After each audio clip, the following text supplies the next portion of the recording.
Hi everyone, welcome to Oddcast Movies, Music and Gaming. And today I've got a very special guest with me, Leona from GENN the band. How are you doing? Hello, I'm doing all right, thanks. I got some sunshine today, so happy me. And yeah, I'm all right, thanks. How are you? Good, I am very well. Thank you very much. Leona, tell us a little bit about who you are and GENN and all this, because I saw you guys in Hope and Ruin. Oh yeah. That Yeah. was back in December, wasn't it? No, not December. No, was it? Oh God, maybe it was. No, it wasn't. It was only a couple of months ago, I swear. Oh So, yeah. I've just lost track of time, unfortunately, so I'm sorry. that's all But right. I started thinking, God, was it that long ago? No, I think it was only a couple of months ago. But really loved what you guys did. And yeah, you were playing yeah, Magic Mountain, who are great as well. It'd be great to hear a little bit more about you, about the band and the music. But before we do that, I should say the reason why you're here today, which should make a bit more sense for a bit of context for people who might have looked at the title and been like, what the hell? What's going on? Is that we're going to be talking about one of your favorite films. yeah. One of your favorite films, which is The Green Ray. Tu sais ce que c'est le rayon vert? Non, c'est quoi? Bah non, je pars avec personne. Enfin, pour l'instant, je pars avec personne. Bah tu vas bien trouver quelqu'un quand même. Pourquoi tu ne pars pas toute seule? Parce que ça me branche pas. Mais c'est merveilleux de partir toute seule. Je trouve ça inhumain. Je te dis que c'est comme ça qu'on fait des rencontres. Moi, j'ai rencontré personne. Viens, Cherbourg. Viens. On va s'amuser. So tell us a little bit about yourself, as I said, and what this film actually means to you as well. Yeah, so I'm Maltese by origin, so I come from the island of Malta, in the Mediterranean Sea. I've moved to the UK around 2.5 years ago, to basically keep on working on the band, because obviously Fia joined the band, the drummer, and we had to relocate, so that's been fun.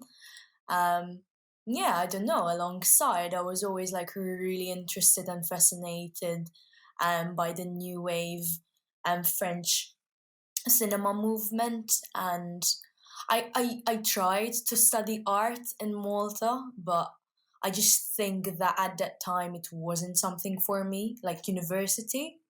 I kind of like tried to be more like hands-on and just do as many things as I can and just learn that way, basically. Because the idea of academics just gave me like major anxiety. And I was just always very specific, like, of what I want to do. So and alongside, obviously, the band helped me to develop more my career, from that end, I would say. So I direct the music videos for GENN. I do obviously take care of the art direction, do any artworks that needs to be done. So the Green Ray. So tell me about, GENN, did you guys start in Malta then, and then you came here? Is that how it works? Yeah. So actually, it started with just me and Janelle, who is the guitarist, at the age of 13. When we were in high school. We had to like adapt this poem into like this multidisciplinary thing, I guess. Was it? Yeah, I think it was that. And we basically just started out this band. Just Janelle convinced me that I should do it and I should be in it. And I was like, well, mate, I just don't like to be seen. So I don't know how this is going to work out, but fair enough. And so what happened? So you guys moved over here. When was that? When did that actually happen? Yeah, that was early 2019 to be specific, but the band was just like kind of in a liminal state just between like late 2018 and 2019, because we kind of wanted to establish ourselves in the UK before we actually move, especially in Brighton and in London. So then we ended up here because we just miss the sea so much. Yeah, I bet. I love Brighton. It's great down there. So I actually live on the sea here. I won't say specifically where, just in case people come and try and track me down. But yeah, my wife grew up near the sea, and she needs to be near water at all times. So yeah, and I actually grew up not too far from Brighton either. So that was always the trip to the coast, and love it then, the culture and all this stuff, and it fits in really nicely with what you guys do. Because I just wonder how would you kind of describe your music for anyone that's interested, that's not heard you guys before? How would you describe it? I would say very GENN, but that would be a bit like, I need to explain more and elaborate, I guess. I would say just this cocktail of what we love, and because we all come from different backgrounds as well. So I would say maybe experimental, psychedelic, post-punk, rock. But definitely on the experimental side, especially like the new stuff that we're working on. I've just shared the secret. Oh no, it's okay, don't worry. It's an exclusive. Yeah. But the stuff that we're working on is very much experimental and louder, I would say, as well. Okay, cool. Yeah, because it's quite a unique sound. I found, when I went to see you guys, because it sounds as if, because quite a few of your songs, and we won't kind of dwell too long on it, don't worry, but quite a lot of your songs seem to vary, if that makes sense, in terms of style, and all this. So it definitely seems like you guys have progressed. So yeah, I'm interested to see this experimental new ground. Loud and experimental is something that we love here. So that's no bad thing. But you guys have got an album out recently, right, as well? Yeah, an extended play called Liminal, which came out actually earlier this year in March, and that has been going well actually, because like from an artist's perspective, like you never know what's going to happen. In a way, you're kind of like really anxious to get it out there, and you kind of like, in a way, just see it from a totally different perspective. Like you like, well, I'm already working on to the next thing, I'm not even thinking about this thing right now, and it's just like you're in the middle of obviously the whole campaign and everything, and it's just when obviously people respond to it, it's just like really bizarre in a good way. It's like, oh wow, people can actually relate to this, how cool is that? Exactly. Yeah. And as well, like, do you write the lyrics? And if so, like, talking, this is me making a segue now into film, but is there in terms of like as you were saying, like French New Wave cinema and all this stuff, does that impact your writing, your lyrics, or anything like that, do you feel? 100%. I would say I actually don't know how I managed to be in this position of being in a band, because it's just like I always kind of like have the vision first, and then kind of like words come later, if that makes sense. So I take most of my inspiration from watching tons and tons of movies, and at that time I was watching a lot of Varda when we wrote Liminal. So there's a lot of reference to the sea, there's a lot of self-reflection that you can see in Catalyst, and then you've got Mackerel's Funky Mission, which is just my brain. So I would say more than music, I get more inspired by the visual. And even the themes that I tend to kind of like linger on would be just this like self-contemplation and self-discovery, existentialism, I guess. And which is perfect for the Green Ray. So how has so tell me a little bit about your background with this film. Like, how did you discover it? Why do you like it so much? I actually discovered it because I was reading something about like Agnès Varda on an article, and she mentioned Éric Rohmer as her like main inspiration as well on his site. So I was like, okay, Éric Rohmer, let me just have a quick look what this is. And I've just this film in particular could just be like my biography, honestly, like from start to finish. Like it just speaks to me like directly, and it's just a bit scary actually, because I could relate to it so much in so many ways. I've always suffered from social anxiety, and I was always like much more in my head, if that makes sense. And just like this walking contradiction where I kind of like, for example, want to be in a relationship but then have major trust issues, for example, or having social anxiety and just being really scared of people and really shy, but then being in a band. Just like these really odd contradictions, so to speak, and like wanting a really stable, normal life, but then having to be an artist, which is just like fluctuating all the time. So it's just, like the themes that Éric Rohmer delves into and the philosophies are just very much, relatable in my own world, I guess. I see, And did you watch any other? Because what I didn't realise, so I should say, in terms of this film, I've never watched it. I've only watched it literally for this. Oh, that's okay. For this chat, but I did a bit of research, and Éric Rohmer, who is a name I've never seen. Well, as far as I know, I haven't seen anything else that he's done, but I've seen his name kind of crop up a few times over the years. This is his fifth in a series of 6 of what's loosely called comedies and proverbs series of films. Have you watched any of the others on that list? Because I was just interested in how this might fit in. I didn't actually know that it was part of the series, because the way I do it is just like I just see what I can find available of that director and then I just watch it. So, for example, Pauline at the Beach as well. I'm not sure if that's part of the series, but I watched that. There's another one, but it has a French title. But it was basically about this story of this protagonist. Is in a relationship, but is also like wondering like, why am I in a relationship when I can just go out with other people and just like do what I want and have that freedom. But at the same time, she's just like, again, contradicting herself by being in a relationship, etc., etc.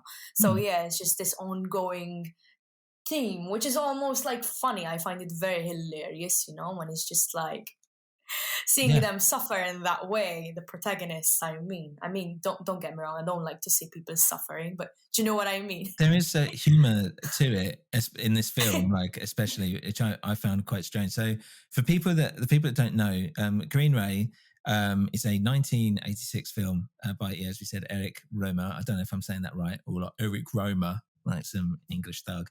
It's also known. It's also known as Summer. I think in America it was called Summer.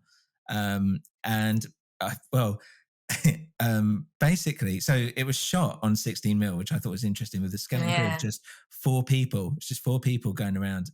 Such a skinny crew, isn't it? Like bizarre. It's crazy, but it kept them agile because part of it is hopping around all these different locations. Credited as being co-written with Marie Rivière, who is the main actress in this, because a lot of this movie is improvised and it used a lot of Rivière's own family, Romer's friends and family, I believe. And it is, I mean, I was trying to think like, what is this basically about?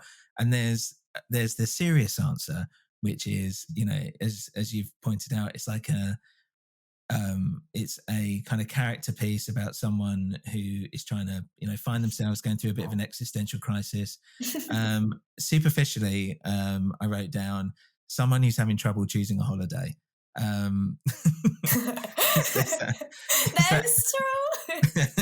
Because there's that element of it where she's just kind of trying to find somewhere. Everyone keeps offering her places to go on holiday, and she does. She just goes to like 4 or 5 different places. And she's like, "Oh, I have no friends," and everyone is just telling her to go out, and she's like, "No, I have no friends." Exactly, it's so weird. She'll just be like walking down and be like, "Oh, here's someone I haven't seen in 10 years. You should have my apartment by the coast or whatever." And she's like, "Oh, okay, if I have to." and then she'll go there and cry about it. But no, that's That is actually quite funny how you're portraying it. there is that element to it, but I think that's part of it. I think that's kind of there on purpose. And that's why as I was watching it, I felt weird basically because I was like, there's nothing happening, and there's also lots of things happening. So if someone could watch that and someone could watch it and be like, I don't get it. Like nothing happens. And it's like, yeah, I can understand why you'd say that. But at the same time, there's these loads of little like micro emotions almost in terms of like, as we were saying, like some things are quite funny, like how she reacts to stuff. So it's very sad. She's quite a sad character. And there's also, you're feeling her social anxiety, which makes you anxious. And also like, because the music is very like minimal. And if I remember right, it's kind of like almost like a screeching violin. It sounds almost very like sad and melancholic. Yeah. Well, to me, it sounded a bit like a horror thing as well. Like I was a bit like, it's a bit scary actually, like that kind of sound if you isolated it. But it is a bit, but the situation she's finding herself in, she's essentially quite scared. But yeah, I think, let's get into the thick of it. Yeah. I'm really interested basically in almost scene by scene how you felt watching it, especially seeing as you feel like it's something very personal and close to you. Because I had no idea. I came in completely fresh. I had no idea I didn't even read the summary. I had no idea what it was going to be about. But yeah, that first bit when she kind of picks up the phone and and I thought it was her boyfriend at first, which kind of does make sense because there's this kind of narrative that they don't talk about, which is that she's basically been dumped and refusing to accept it. For a long-term relationship or something. And but she keeps telling people that it's like, oh no, we're still kind of together, and it's like, you're not. By the sounds of it, you're not. But they don't really, and you never see this person. But she gets a phone call and it's like, oh, she's being dumped by a mate basically in a holiday supposed to go on in 2 weeks. And even on that shot, I was like, okay, this is interesting because it's got two women beside her chatting amongst their own whilst she's like, oh, I thought we were going to, and I was just like, these people just like don't care. Like she's clearly like upset. And I thought she was being dumped by a bloke to begin with. And I was like, God, imagine getting that phone call and your like colleagues are like just sitting there chatting, like not listening, not caring or anything like that. Yeah. And I thought that was quite a good setup because it kind of already like isolates her with her feelings and her own thing going on. And it's she feels like almost invisible, doesn't she? That's why, it's very much relatable because it's just kind of like, especially if you're a very anxious person, you already have this kind of like disassociation that no one is going to understand me. So, you just feel very, disassociated, I guess. Yeah, exactly. And it's, and for the next few scenes, and well, throughout the whole film, really, I felt like she's constantly surrounded by people. So and pretty much every single scene, I feel like, and there's a couple where she goes for like a walk and she starts crying and running into a field and she's by herself. But in every other scene, I feel like she's just constantly, there's groups of people, there's people everywhere. It's a constant reminder of like how lonely she is. And it really comes through on this first few scenes where she's basically jumping from like her friends all like they're coupled up or they have families and things like that.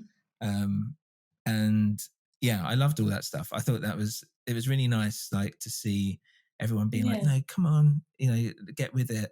But yeah, at first I was just like, oh, she's lame. Like, come on, like, just, liven up a bit. Like you just want to shake her. Like, come on, just, do something. Don't just. It's interesting that you say that because from my perspective, like how I understand it is that the other way around, like society doesn't understand like solitude and loneliness. Like a lot of people are afraid of that, whereas she's pretty much brave to me because she tries to escape. It's so hard, but she's constantly being, as you said, like reminded in a way that, oh yeah, you have to join your family, oh yeah, you have to join your friends, we have to eat together, we have to go for drinks with these men, we have to do this, we have to do that.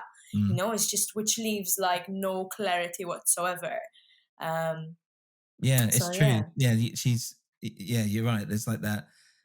There's constant hints, and especially in this opening sequence as well, of like that social, of kind of fitting into the social norms.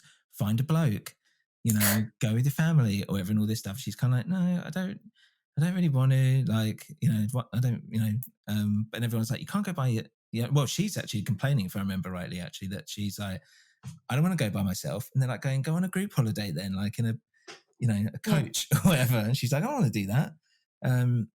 And yeah, and I'm already, I was just watching it thinking, just go on holiday. And that changed throughout the movie. But that first bit, I was like, I don't understand. Like, I was like, I don't understand what the problem is. It's like 15 minutes in, and she's trying to choose a holiday. But yeah, but I do It's a kind thing, with Rohmer. It's always very much like when you see like a couple of his movies, it's always just like pretty much, yeah, the nuances that he uses are just like genius, basically. I don't know how to explain it, but it's just like, yeah. Yeah, he's finding those like little, almost, I don't want to say boring, but like non-eventful kind of moments that actually speak volumes about the people involved. And I think like personally as well, like I have, because I've got family and all this stuff.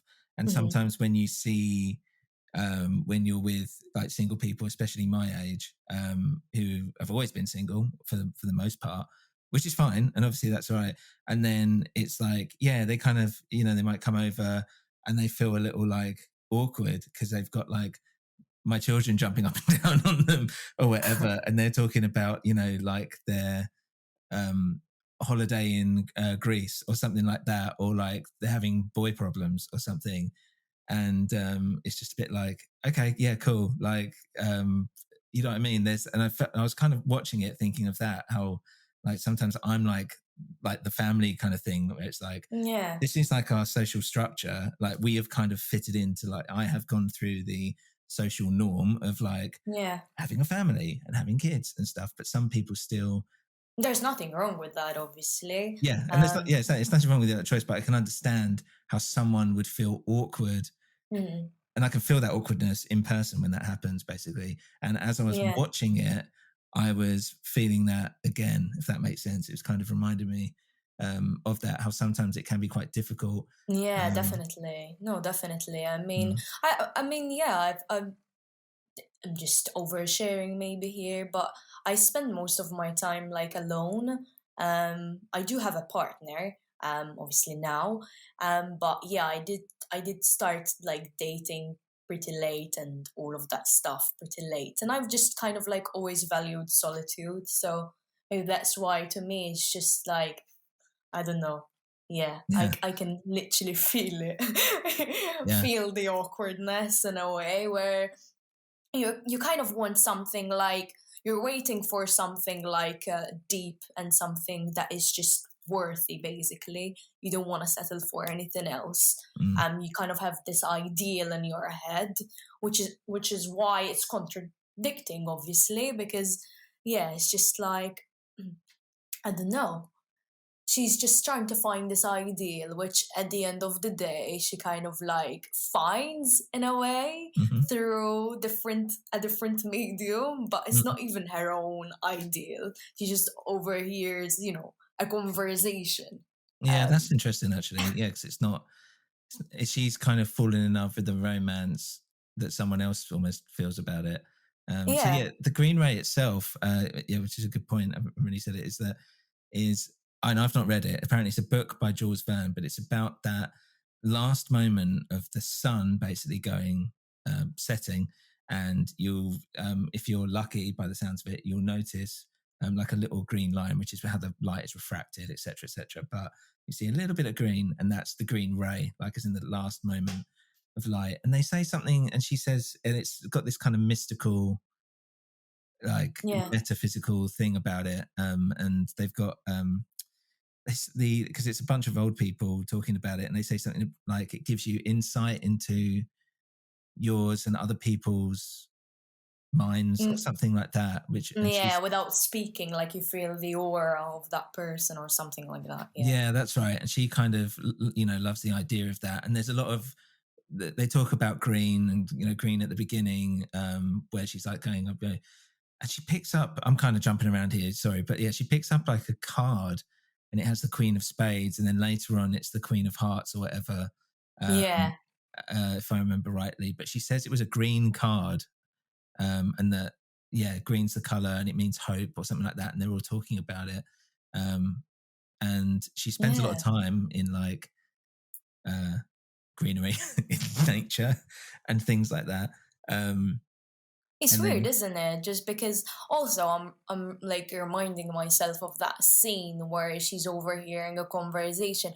I don't know whether it happened to you, but again, why it was so relatable to me, because I used to go like out for dinner on my own, or like to a gig by myself, or to the cinema by myself, and I almost feel like I'm like in a conversation with some people, but it's in my head. Like I'm not part of the conversation, like I'm not actually talking, but I'm just obviously overhearing, and I feel like I'm like talking to myself, almost like how I would respond to that conversation. Yeah. And that scene in particular was just like, so relatable, because I did that so many times, and I would just go out by myself and there would be like a group of friends talking about something, and I'm almost like in the conversation, but I'm invisible. I'm only having a conversation with myself, how I would respond to things, but I don't actually initiate, because I wouldn't want to do that. So, Hi, do you mind if I just... I've just been overhearing what you've been saying, and I've got some comments. I've got some comments to say to that. I remember, like, I'm going off on a tangent now, but through work, I've had to spend a lot of time going around the world, which is great. But the sad part of it is that a lot of it is obviously by myself, and spending a lot of nights in the middle of nowhere, having to go to restaurants, as you said, like going to restaurants by yourself and all this, and doing a lot of that. And you find like when everyone's like, you get a cool hotel room for like 2 weeks, you're like, yeah, it's not that cool. After like the second night, where you're like, I don't know anyone, I don't know where to go, I don't know what to do. But I remember I was in a restaurant once, and I was sitting eating by myself, and these two guys came up to me, and I was in America. I can't remember where in America, Atlanta, I think. And they were like, "Oh, are you okay?" And I was like, "Yeah, I'm right." They're like, "Okay, I can sense that there's some trouble going on." I'm like, "No, just sitting here." And obviously they're like American, and I'm just like this like English dude, like, no, it's all right, I'm fine. And they're like, no, there's something, you're troubled by something. I'm like, honestly, I'm not troubled by anything. I'm quite happy. I'm just sitting here eating. Like, I think I was reading a book on my phone or something. And then the other guy was like, it's okay. Like he just wants to talk to you about God. And I was like, yeah, I don't believe in God. And he was like, oh, please just let's pray for you. And I was like, you can pray for me, but if you could do it on the other table, like, God. for me, that is so awkward. That'd be preferable. That'd be preferable. And I thought, just because what you're saying, I thought that is a fucking ballsy move to be like, I'm gonna go sit with this guy and chat to him, who just looks like who's just reading a fucking book, like eating, just being like, I think you look troubled. So it could not have looked less troubled if I tried. Oh, that's brilliant. I love that story. Yeah, it was a very strange experience. Yeah, and I had a lot of America was weird. I mean, I don't know how much if you spent any time over there, but when I went to only been to like New York and Brooklyn, I guess. Yeah, love New York. But yeah, when I went to like the Deep South, basically not Deep South, went to Memphis and all that around there. It's not Deep South, but there's like people like speaking in tongues in like diners, and no one thinks anything of it. It's like proper like I'm not gonna do it, but that whole like, where they just spout nonsense like, oh, praise the Lord and all this, and I'm just like, these are crazy people. Like I was thinking, imagine if you just got this in the middle of maybe it does happen and I'm just not aware of it over here. but yeah, and people again were like coming up to their tables and all this stuff, and kind of getting involved with it and all this. And I think maybe it's a very British thing where it's like you sit in your your compartment. Yeah. It's also very Mediterranean, I don't know. But yeah, in my culture, everyone gets involved, be it your neighbor, be it your grandparents, be it everyone. The whole island wants to be involved, It's very like much ingrained in the Med culture. That's why maybe I feel like I don't actually can't relate to that at all. Yeah. Maybe that's why I live in the UK, because I'm more that British. Yeah. Not too British, but I prefer that sense of individuality and just like my own space, my own bubble. No touching. There's a lot of that. You get a lot of that here. But that makes sense, kind of like how you'd feel with this film as well, because there's a lot of like just people with families, they're all talking over each other and all this, and they just don't there's moments, because a lot, as we said, like a lot of it's improvised, which is great, but it's like she can't put a foot right. It feels like it's when they bring like the lamb or something out and she's like, I'm a vegetarian, and then she has to justify it, and then she goes into this like big speech about like having airy food and she wants to feel lighter and all this, and they're just like, what are you talking about?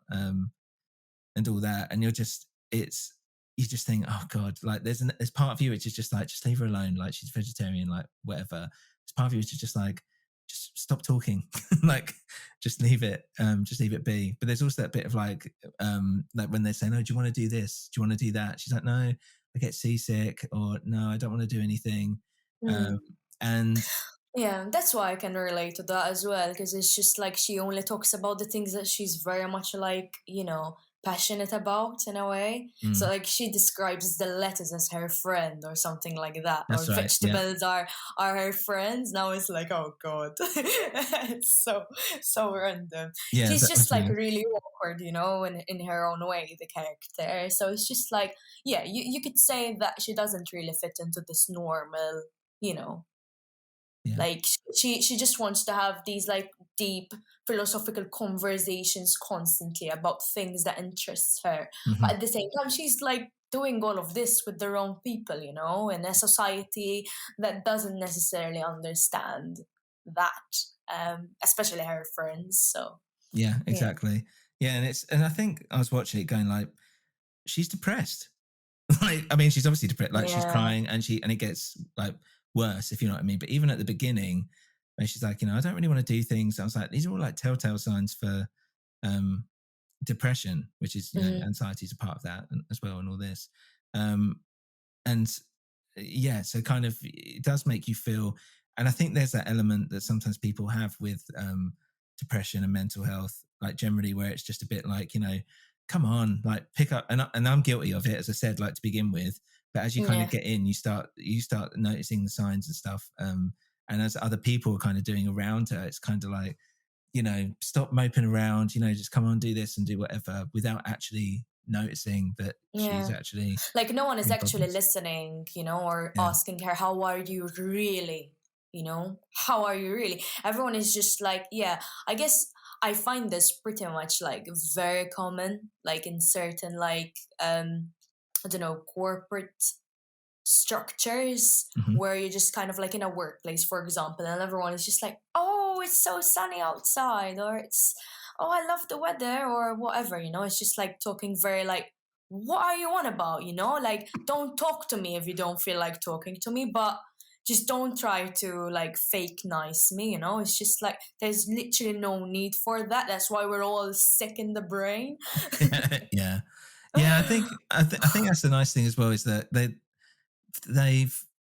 people that she, well, it depends, like some of the people she's with like do genuinely like care about her as well, and then some of the, and then when it, especially like when it comes to the men as well, the men in this film, Jesus, wow, like from everything, I think like the first, because you see a lot of the guys, they're all kind of coupled up and whatever, and they all seem fairly whatever normal, But then there's that bit about a quarter of the way through where she's walking, and it is the weirdest man. Like, he's got like a little vest on, very like taut, tight body, very small, and he basically is just like stalking her, and all that. She's like, "Do you want to take a photo?" And he's like, "Yeah, sure. Do you want a cigarette?" And she kind of walks off. But even that bit, I was like, I feel anxious for her, like, there, and it's like creepy, and that's the thing with all the guys in it. Apart from that final guy, they all look a bit sleazy and dirty and weird. And she even says at one point, like, "Oh, they're just interested in sex, basically. They don't really care about me or anything like that." But the casting of these men, I was like, this is great. Like, they're all ugly. Oh God. Yeah, it was so painful, that scene as well, when she was with that Swedish girl who's obviously very confident, you know. And she's not bothered to be seen, which is why it's so great, because she is beautiful. I mean, I guess for some, but she just doesn't, she's not bothered by that. She just don't want to make a statement, you know. Whereas on the other hand, she's just meeting up with this Swedish girl, and she's all about, like, you know, like trying to seduce men or whatever she was trying to do. And then when that guy went to follow her, when she bursted out crying, that was so painful to see, bless her. Yeah, well, they've made it, they kind of set that up so that she appears slightly like prudish, because the Swedish girl, the first time you see her, she's just got a pair of pants on, basically, where she's, because they're on the beach and she's been in the sea, like topless and all this stuff. So she's like liberated, she's like sexually open woman. And then when she's like, "Why don't you take this off, like whatever," she's like, no, I just want to keep it on, like I'm cool, thanks.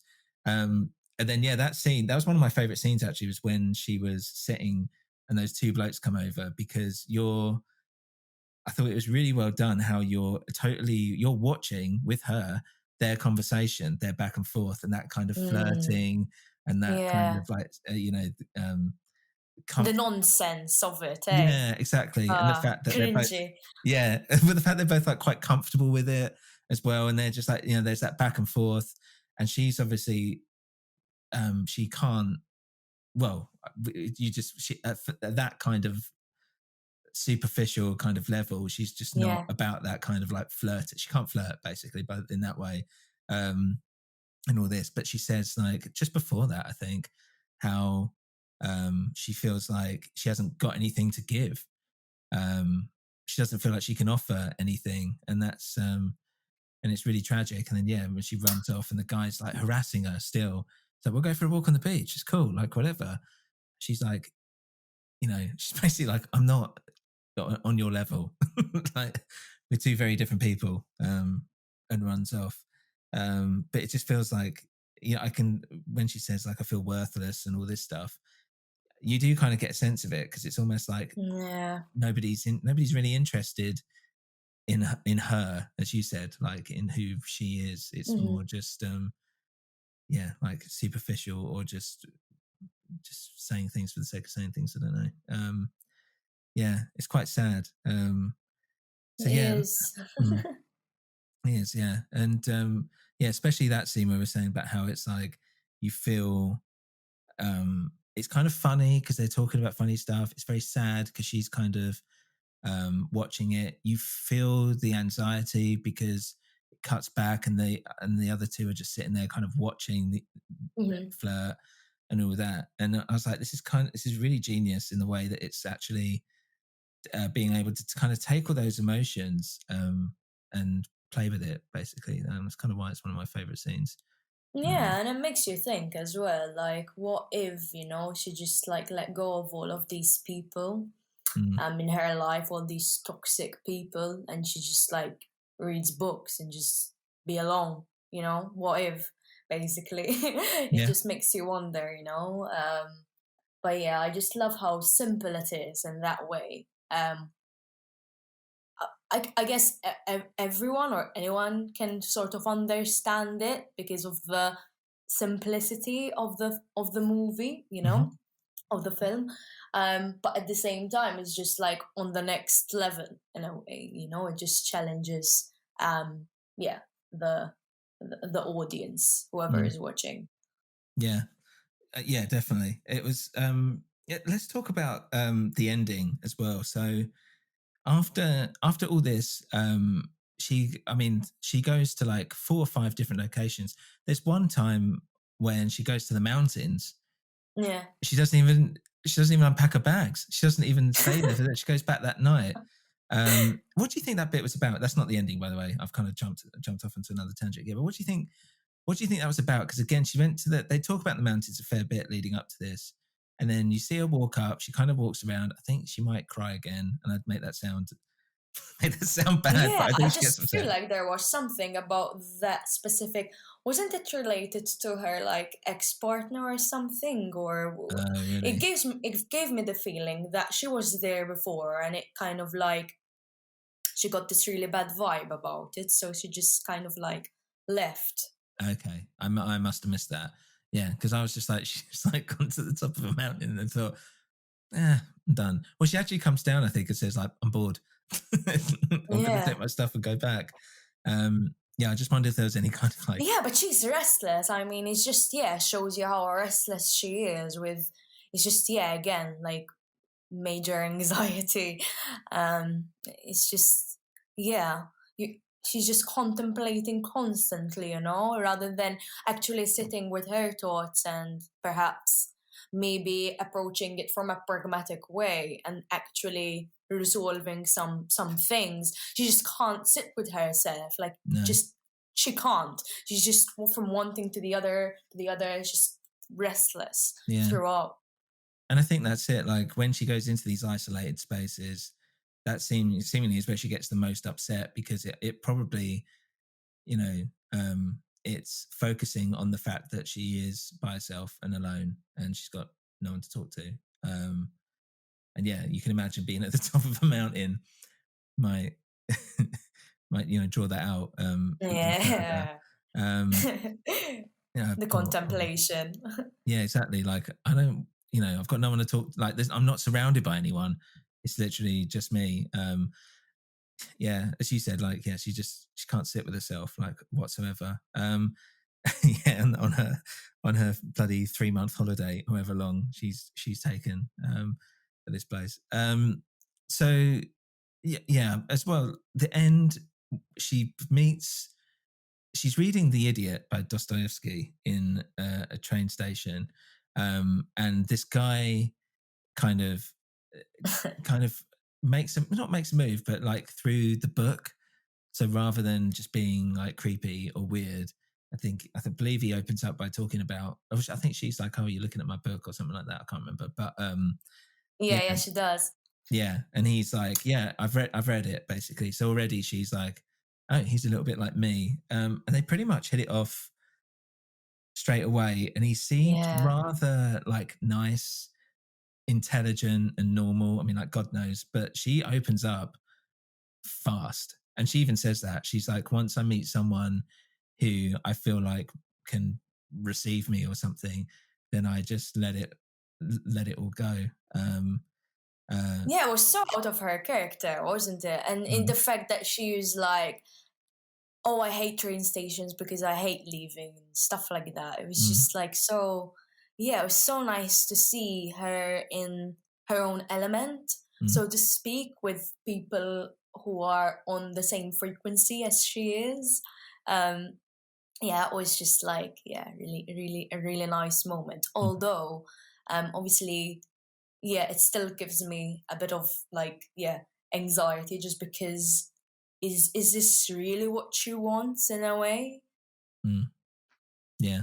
Well, she opens up to such a degree that I was thinking this guy's probably gonna like this guy's gonna be like, okay, we're just going for a drink. But he seems to dig it. But it's the first proper like actual conversation that they have, because the rest of the movie is like people talking at her or trying to fix her or telling her what she should be doing or what to do, and she gets frustrated, and sometimes she'll like lash out and be like, "Oh, I don't know what I'm doing," and all this stuff. But this is the first time where she's like, "Here's how I actually," without it being like a blowing point or whatever, you know what I mean? She's just actually now like, I'm having a proper conversation with someone who's genuinely I love interested it. in me. Yeah.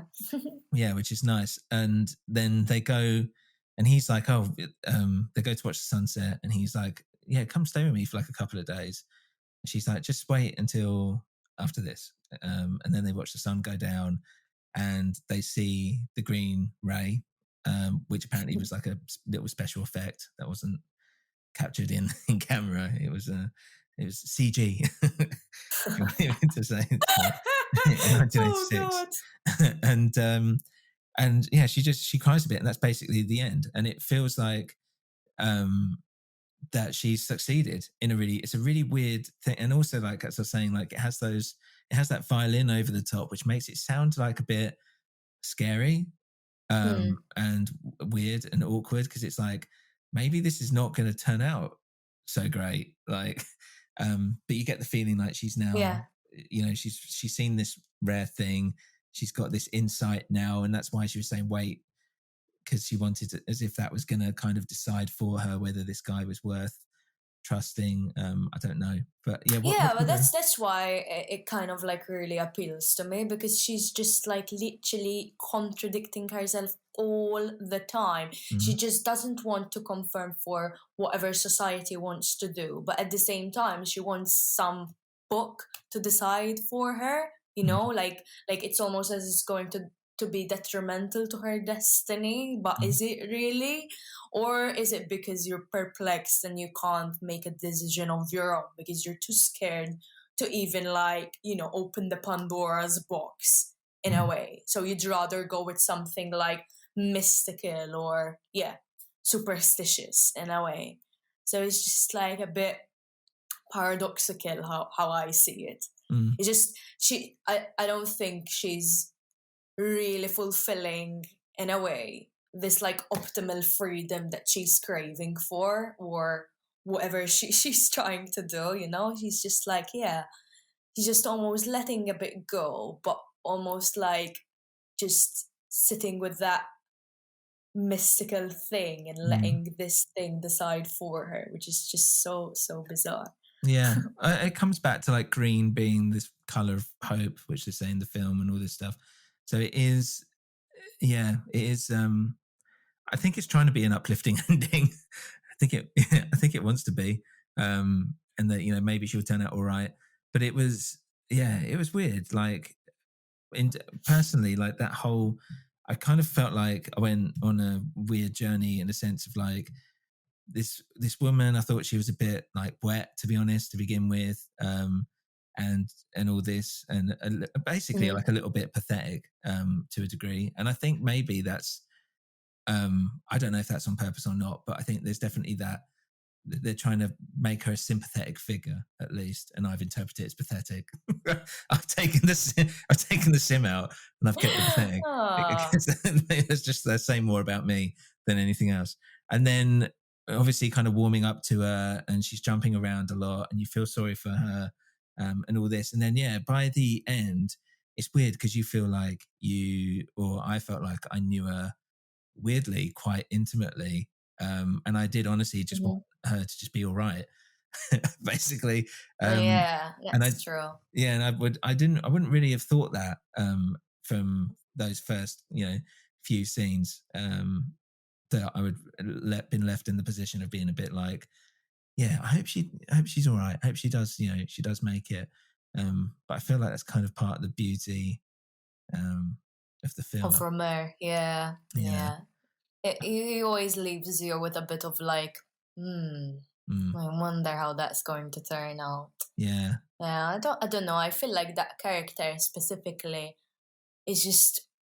was made to kind of like annoy you in all the wrong ways in a way. It's just like, sometimes it's hard to live with yourself, you know, especially if you're like an overthinker or you've got some, I don't know, other mental health conditions, be it anxiety, be it depression.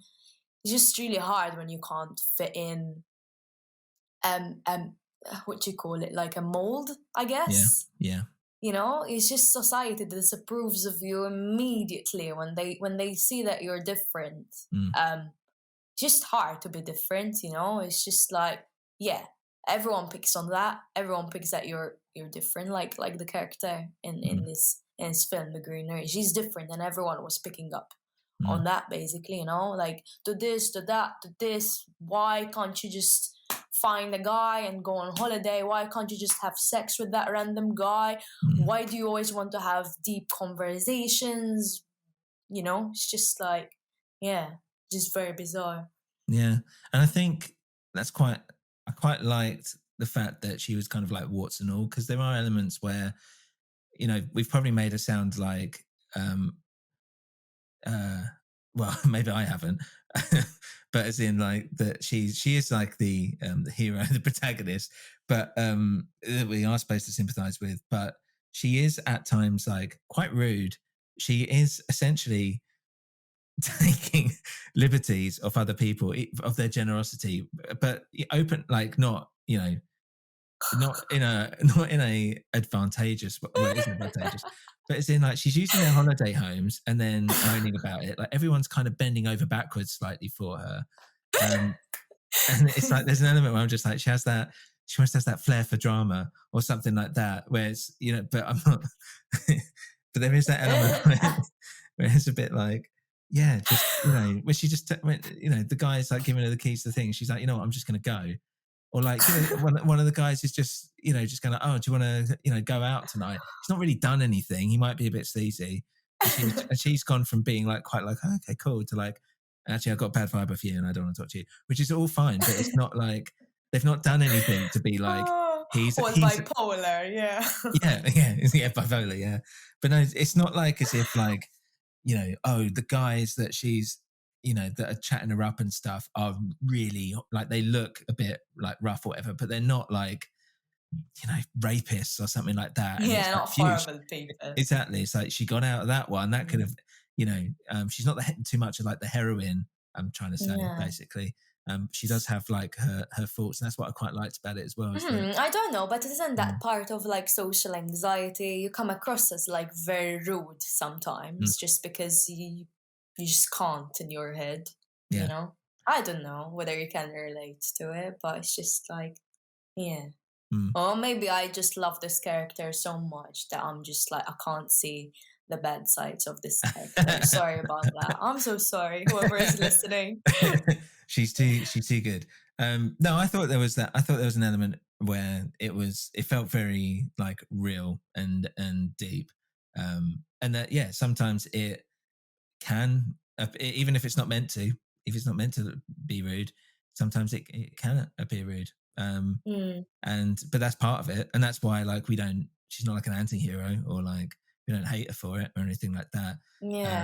But yeah, that kind of, again, it's kind of that mixture of emotions that you kind of, you know, they're like, where's she going, like, is she, you know, and they're like, no, they like you, like she likes you and stuff, she's had fun, but all that, and that's kind of, again, it kind of making you feel awkward and anxious, and she's not even in the scene, she's not even in on some of these parts. Yeah, but yeah, generally, I thought it was quite a nice watch. It's something a bit different, and I like the improvised nature of it as well. Like the dialogue, yeah, especially in French as well. It's just always anything in French sounds good. It does. You could really tell like how it was shot. Sometimes it looked like a bit like a doc, but you could tell like some of those characters, it's like they're like real people saying.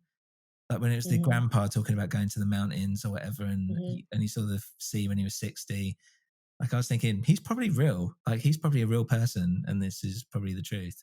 Yeah. And that gives it a nice kind of realism. Yeah, it's so good. Even like if you watch some Varda, it's almost always like that as well. It's always very like documentary based, or she find like little things, and then she just kind of like makes up this narrative around this little thing that other people might not even be aware of it, and I just love the simplicity of that. And obviously all of these topics are very much close to home. I'm currently reading this which ties in pretty well. Yeah, Sean Paul. The Age of Reason. Yeah. Yeah. And this as well, but it's not as existential as Chaise Lounge.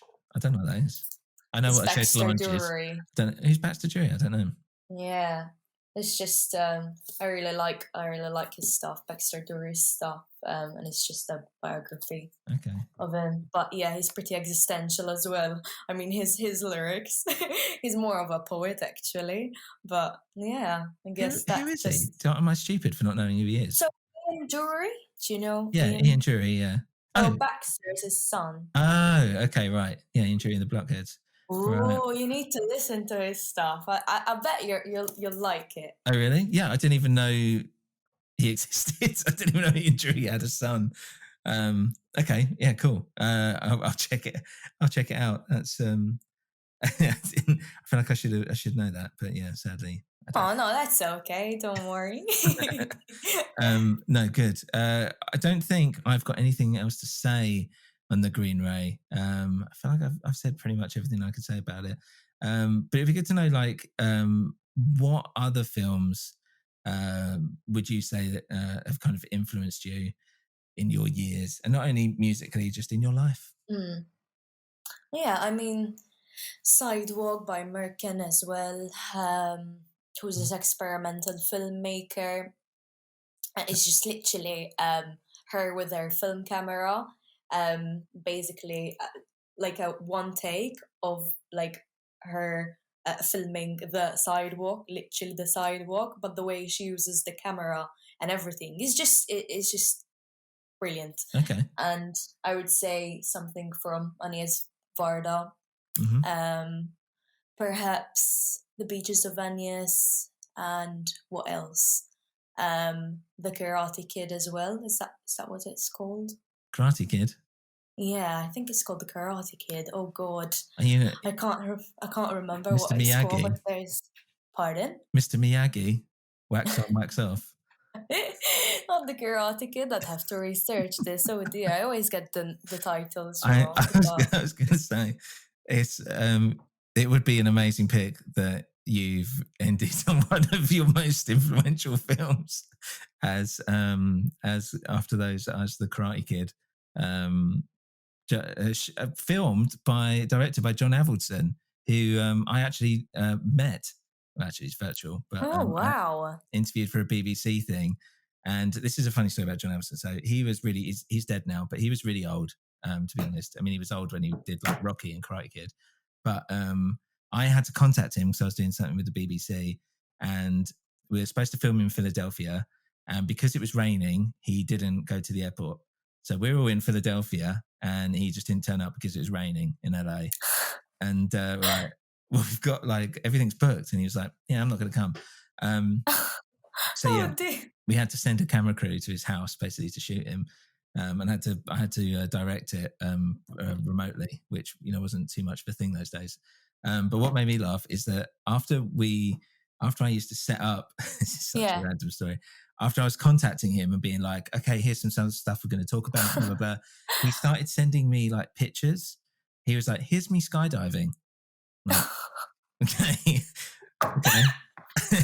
So it's like a picture of him like whatever, and he's like, yeah, and this is just like really random stuff like from his life. I've not asked him for it. I've not asked him any, but he'd every now and then just email me going like, hey, just checking in, how's it all going, how you doing, and all this stuff.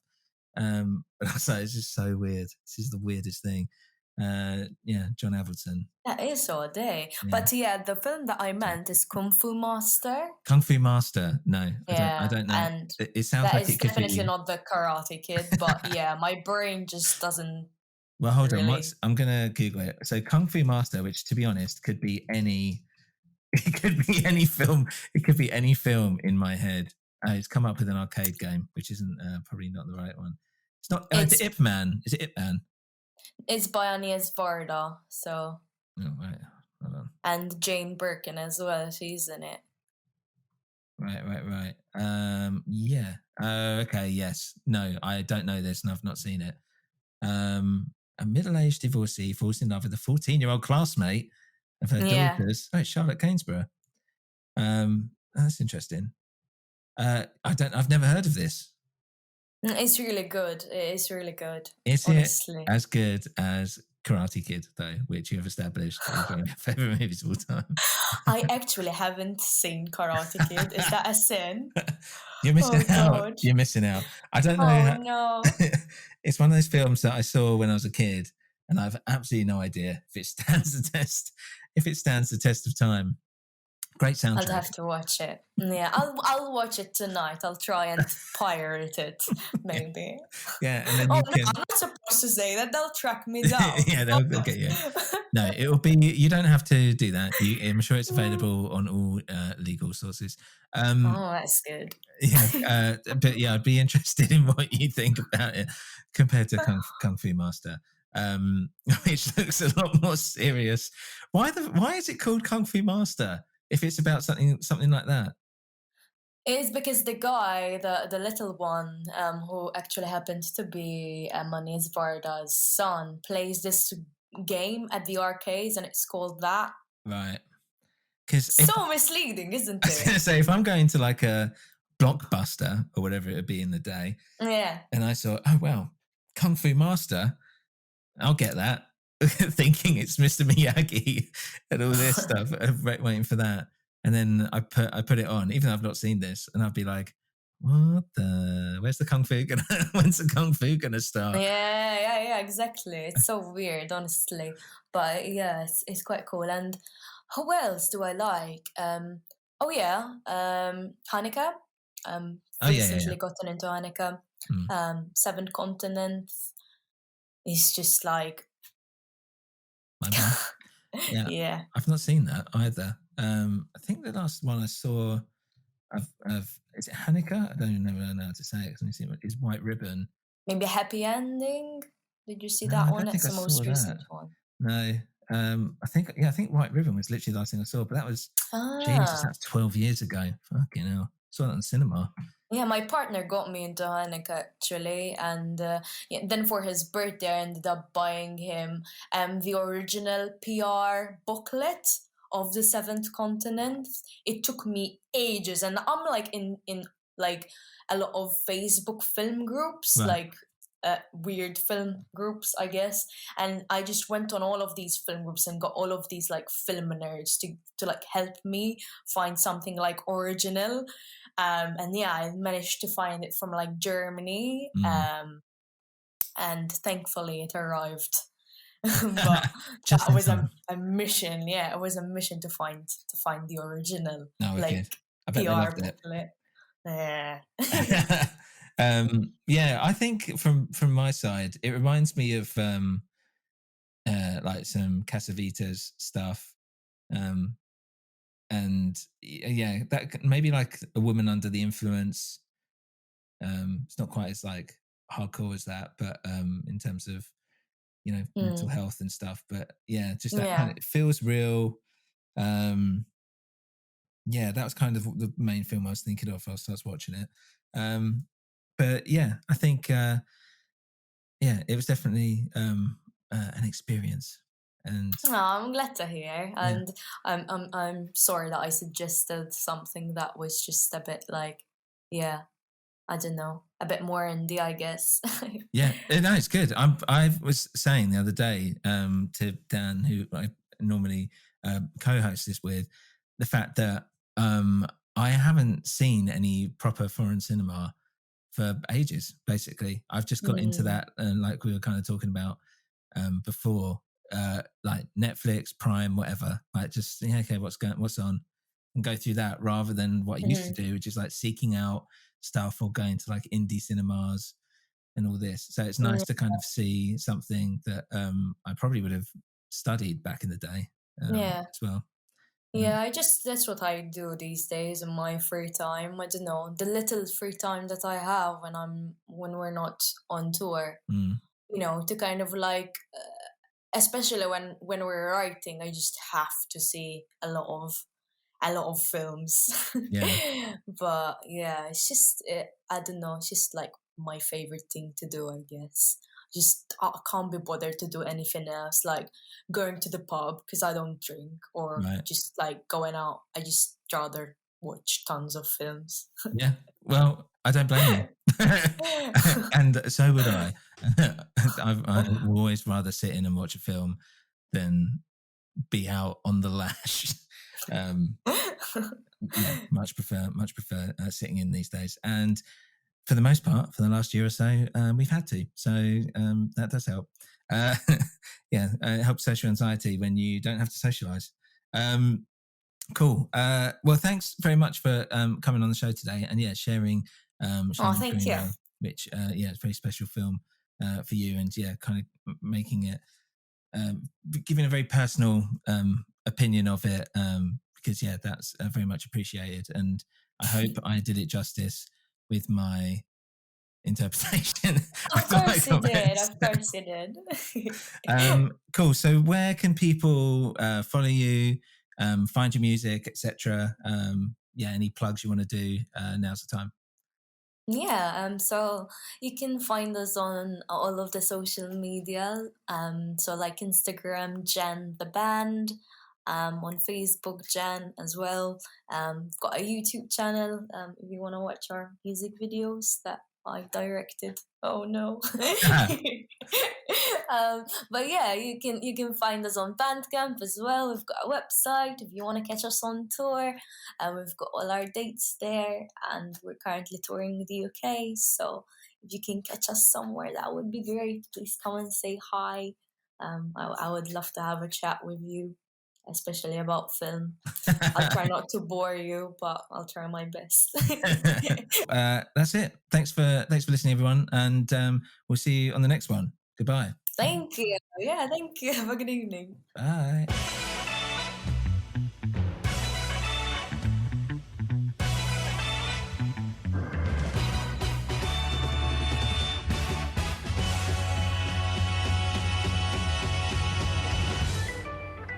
Hey guys, thank you for listening to Oddcast Movies, Music and Gaming.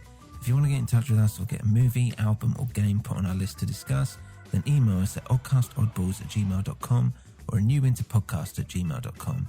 This is part of a New Winter Podcast network, so head on over to anewwinter.net to check out our other shows. You can also follow us on Instagram at anewwinter, Twitter at anewwinter, and you can head on over to our Patreon page, patreon.com/anewwinter. Thanks for listening and see you again soon.